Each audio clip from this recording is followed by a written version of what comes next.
Ça fait maintenant 2 ans et demi que j'ai créé Vagabond Création, mon entreprise de céramique, et je suis fière de vous en parler aujourd'hui. Si je vous fais cette vidéo aujourd'hui, c'est parce que j'ai envie de vous dévoiler les 5 leçons que j'ai apprises et que j'aurais aimé qu'on me dise avant de démarrer mon small business.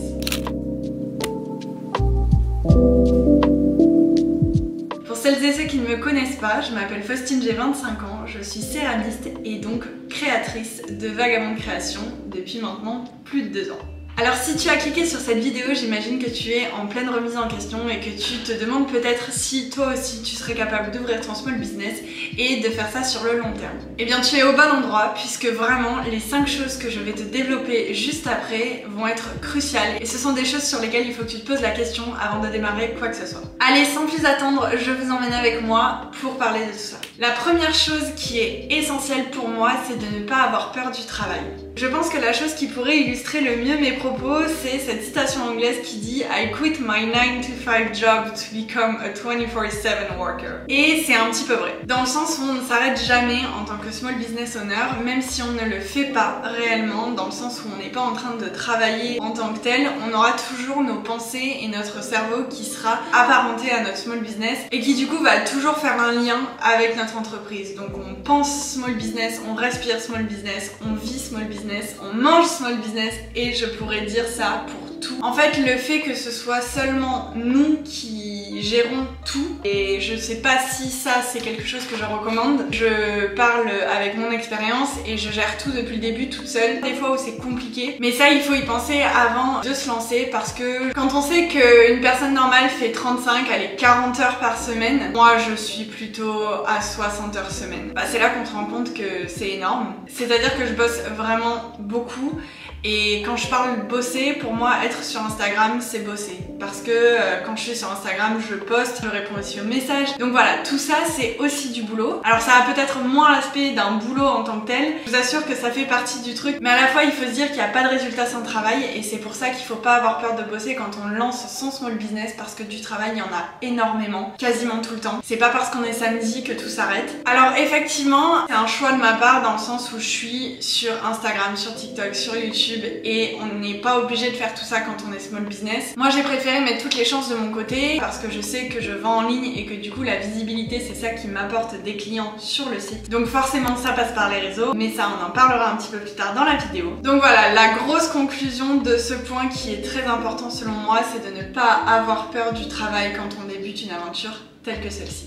La deuxième leçon très importante que j'ai envie de vous développer aujourd'hui, c'est un petit peu un mélange de plusieurs idées, mais en gros on va la résumer comme ça. Qu'est-ce qui se passe si ça marche ? Ça c'est une question que vous devez aussi vous poser avant de démarrer quoi que ce soit. Quand on dit small business, c'est qu'on voit petit. Mais qu'est-ce qui se passe si ça marche ? J'ai eu la chance que mon small business se développe très rapidement et j'ai eu la chance d'avoir des commandes quasiment de suite, mais beaucoup de commandes très rapidement. Et en fait c'est à ce moment-là qu'on se rend compte qu'il faut voir plus grand et qu'il faut surtout pas avoir peur de voir plus grand. Et ça je pense que c'est le plus dur. Quand j'ai pris mon studio, j'ai décuplé mes responsabilités. Je pense que c'est important d'y aller step by step. Donc avant mon studio, j'ai été dans un autre studio et avant ce studio, j'ai encore été dans un autre studio. Et avant ce studio, j'ai commencé dans la verrière au fond du jardin que j'ai retapé chez mes grands-parents. Donc voilà, je pense qu'il faut pas hésiter à voir plus grand, mais sans louper d'étapes, c'est hyper important. Il faut vous dire que si votre small business grandit, il faut pas avoir peur de grandir avec. Et sur ça, il y a des choses que je vous recommande, c'est de faire attention à ce que vous achetez. Ne prenez pas forcément ce qui est le moins cher. Alors je sais que les finances au début d'un small business sont compliquées et on compte le moindre sou, mais il faut comprendre qu'il y a des choses qui vont vous faire gagner beaucoup de temps et vous épargner beaucoup de stress. Et ça n'a pas de prix. J'ai eu beaucoup de mal à le comprendre parce que je n'ai pas été élevée comme ça, dans le sens où, voilà, j'ai toujours fait attention à mon argent. Un exemple tout bête, mais quand les commandes ont commencé à s'accumuler, j'ai investi dans une imprimante thermique. Il faut savoir que au début de mon small business, et comme je pense la plupart des small business au tout début, j'écrivais chaque adresse à la main. Mais le côté manuscrit, ça veut dire risque d'erreur, ça veut dire perte de beaucoup de temps. Et il y a un moment où je me suis dit, là je peux plus. C'était beaucoup trop compliqué, je perdais autant de temps à écrire l'adresse qu'à emballer le colis. Et les calculs comme ça, c'est pas possible. Alors certes, l'imprimante thermique a été un coût parce que voilà, quand on débute, c'est pas forcément la première chose qu'on a envie d'acheter et c'est pas la première chose dans laquelle on a envie d'investir. Mais ça m'a changé la vie et je pense que je l'ai acheté à un moment où j'en avais besoin. C'est-à-dire que voilà, les commandes demandes commençaient à s'accumuler. Et c'est là que je me suis dit, il faut que je change quelque chose pour pouvoir améliorer mes conditions de travail. Donc je pense qu'il faut se poser les bonnes questions au bon moment, mais qu'il ne faut pas avoir peur de grandir parce que finalement c'est le rêve de tout le monde et c'est le rêve de quand on commence. Mais il faut quand même prendre en compte que si ça marche, ça va vous prendre votre vie entière. Et je dis pas ça pour vous décourager, il faut être prêt quand on commence au fait que potentiellement ça va marcher, potentiellement ça va exploser et potentiellement vous allez être sous l'eau. Encore une fois, je dis pas ça pour vous faire peur et je me rends compte de la chance que j'ai, mais c'est quelque chose auquel il faut faire attention. Au début, quand on commence, on a envie d'avoir les commandes qui s'accumulent, on a envie que notre business marche et c'est normal.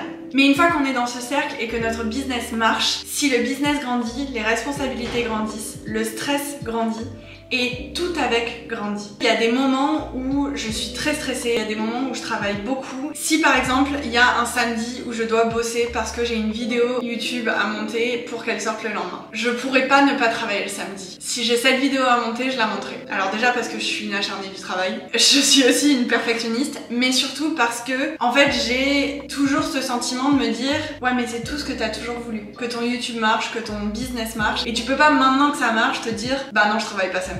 Et c'est très facile de reposer tout ça sur le ouais mais c'est tout ce que t'as toujours voulu. Alors oui ok, mais il y a un moment où on peut pas non plus tout faire juste parce qu'on en a toujours rêvé. On peut pas travailler 70 heures semaine juste parce que c'est tout ce que j'ai toujours voulu. Non, il faut se mettre des limites et c'est là où c'est important et c'est là où il faut bien calculer avant de commencer. Ok, où est-ce que je dis stop si jamais ça marche? On va passer maintenant à la troisième leçon de business que j'ai intitulée « Ne sois pas trop dur avec toi-même ».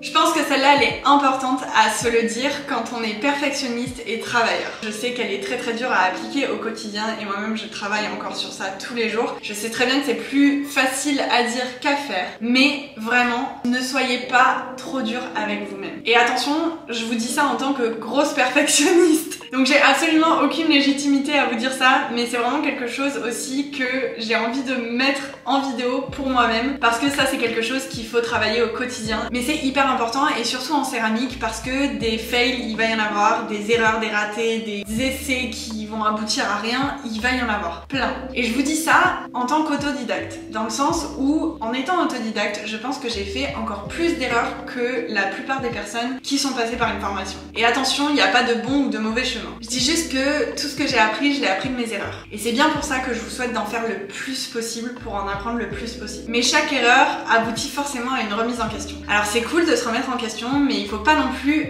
aller dans l'excès. Si ça fail, c'est pas grave. Il y a une leçon à en tirer et on passe à autre chose. Il faut pas avoir peur d'essayer, il faut pas avoir peur de rater, parce qu'en fait, tout ça, c'est ce qui va faire que vous allez avoir une âme dans votre business et vous allez savoir où est-ce que vous voulez emmener votre business. Tout n'a pas besoin d'être parfait la première fois. Essayez. C'est pas parfait, c'est pas grave. Ne prenez pas personnellement et ne soyez pas trop dur avec vous-même. En parlant d'essai, je vais vous donner une petite anecdote. Quand j'ai commencé Vagabond de Création, je faisais beaucoup de crochets, beaucoup de bijoux en pâte polymère et un petit peu de céramique. Mais la céramique, c'était pas ce qui était proéminent dans mon business. Et en fait, au plus je me suis développée, au plus j'ai vu que c'était vraiment ça que je voulais faire, mais c'est pas pour autant que j'ai abandonné le reste. Maintenant, je me rends compte que j'ai beaucoup plus mon style et je sais ce que je veux faire. Mais c'est important pour moi de voir que j'ai évolué et que en fait, la pâte polymère, c'est ce qui m'a aidé à aller vers l'argile et à me concentrer plus sur ce que j'aimais faire, qui est donc la poterie. Mais le crochet, je l'ai toujours pas laissé de côté puisque je fais toujours des trucs en crochet. Et c'était d'ailleurs important pour moi de trouver un nom de marque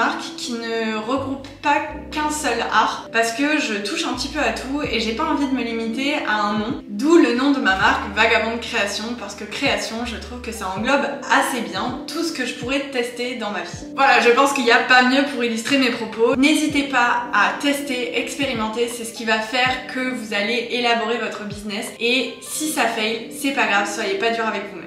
On passe maintenant à la quatrième et avant-dernière leçon de business que j'ai envie de vous partager. Et celle-ci, elle vous est tout particulièrement dédiée puisque je l'ai appelée connexion avec votre communauté. Je dois dire que dans mon cas, les réseaux, c'est grâce à ça que j'en suis là, clairement. On va pas mettre de filtre, les réseaux c'est une mine d'or. Il faut savoir le prendre correctement, mais je pense que pour le prendre correctement, il faut être transparent. C'est ça qui fera que vous réussissez. Ce qu'il faut savoir, c'est que je n'ai jamais eu autant de retours positifs et de skyrock au niveau des chiffres que depuis que je suis transparente et moi-même sur les réseaux. Au début, comme tout le monde, on y va à tâtons, on sait pas trop, on fait 2-3 photos mais on sait pas trop comment les agencer, on sait pas trop quoi dire non plus. Vraiment, les réseaux pour moi, c'est un petit peu comme un journal. Ça retrace toute mon évolution et toutes mes créations, et chaque photo que je poste la poste parce que je l'aime, parce que j'ai envie de vous la partager, parce que vraiment elle sort de mon cœur quoi. Et la description qu'il y a en dessous, c'est un petit peu, voilà, mon journal, ce que je pourrais raconter à ma mère au téléphone, ce que je pourrais dire à une copine. C'est ce qui fait que je suis moi, que Vagabond de Création, ben finalement c'est ça. Et en fait cette essence, cette âme du business, il faut la partager avec votre communauté. Parce que c'est ce qui va faire que les gens vont avoir un affect avec vous, avec votre marque, avec vos créations. C'est sûr que si vous mettez une tasse par exemple en ligne, juste comme ça, sans expliquer le pourquoi du comment, sans expliquer la création, sans montrer le derrière de tout ce qui se passe au niveau prod, les gens vont sûrement avoir moins d'affect que si vous leur partagez une vidéo de comment est-ce que vous avez fait le process. Parce qu'en fait, quand ils vont recevoir la tasse chez eux, ils vont savoir exactement comment est-ce que vous l'avez conçue. Et c'est une forme d'échange. Vous produisez, mais à la fois, eux, ils savent que vous l'avez produit. Ils savent comment, ils savent pourquoi. C'est cette vague de partage que vous allez leur envoyer qui va les toucher, et forcément, c'est donnant-donnant. Au plus tu donnes, au plus tu vas recevoir. Mais dans la vie en général, ça marche pas que pour les réseaux, mais vraiment pour les réseaux, ça marche aussi. Et c'est très clairement ça qui a fait décoller Vagabond de Création. Pour le coup, sans les réseaux, j'en serais pas là du tout. Par contre, ce qu'il faut savoir, c'est que c'est énormément de temps. Et encore une fois, ça revient à la première leçon.